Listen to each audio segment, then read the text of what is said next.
Buenas tardes, mi nombre es Sebastián Santos, estudiante de Ingeniería en Gestión de Calidad. Para esta reflexión elegí una experiencia laboral que me marcó quizás de manera profunda. Se trata de mi primera experiencia como inspector de calidad. Bueno, hace un tiempo recibí el desafío de pasar desde un área más operativa, trabajando en terrenos, a un cargo en el área directamente relacionado con calidad, dentro de la misma organización en la que trabajo.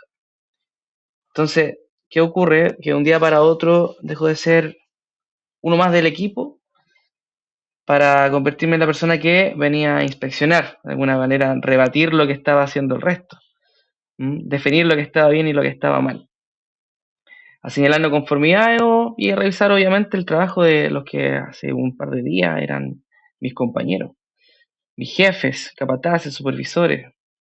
Y esa es la parte más difícil, que esa transición generó directamente un rechazo de manera casi transversal, tanto de mis ex compañeros como de las jefaturas directamente involucradas en ese sentido.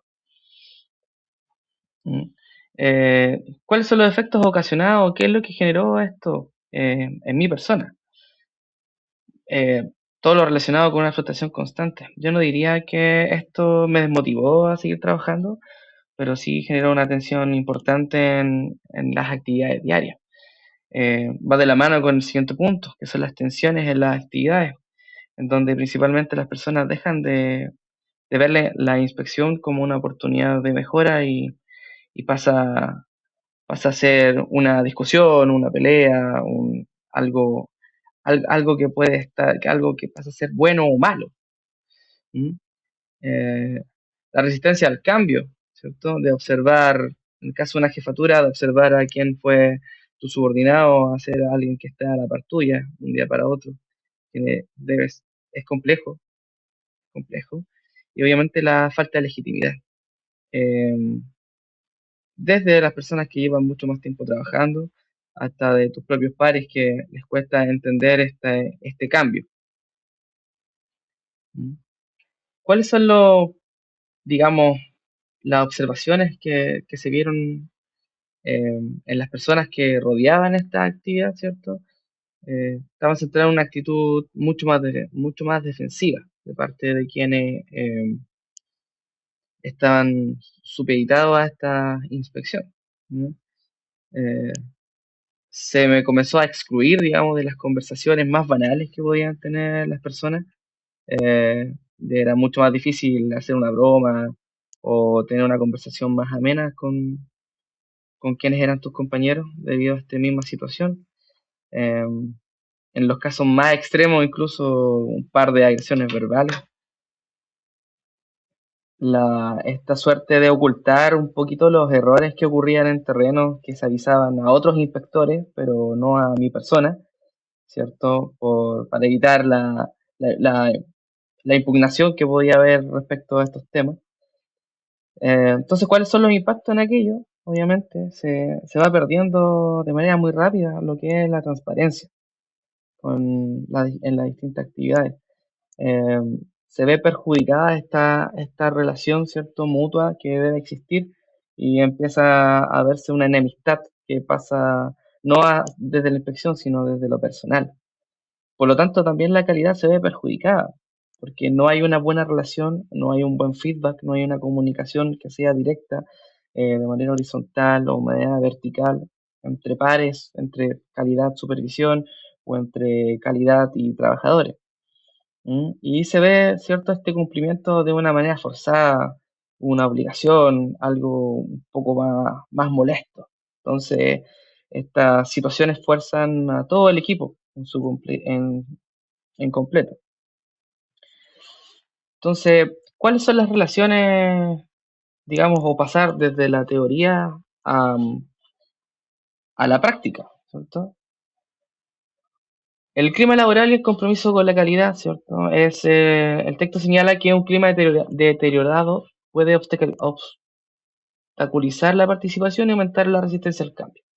En este caso, ¿cierto? El clima impedía que la inspección se viera como una oportunidad de mejora y la convertía en un conflicto permanente, o en un foco de conflicto permanente.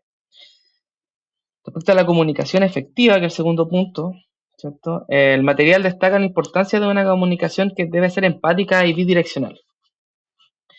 Y aquí es donde quizás yo hago mi mayor autocrítica también como persona, ¿cierto? En el cual yo digo el ambiente condiciona sin duda, pero no todo es culpa de quien escucha, ¿m? Sino que también de mi persona como quien está emitiendo el mensaje. La poca capacidad en ese momento, las pocas herramientas de habilidades blandas que tuve para poder a lo mejor comunicar o hacer más efectiva la interacción con las personas, ¿cierto? Afectaban esas relaciones y las tensionaban. Entonces aprendí que el tono, que mi postura, que el lenguaje corporal pueden decir incluso más que el lenguaje técnico en sí mismo.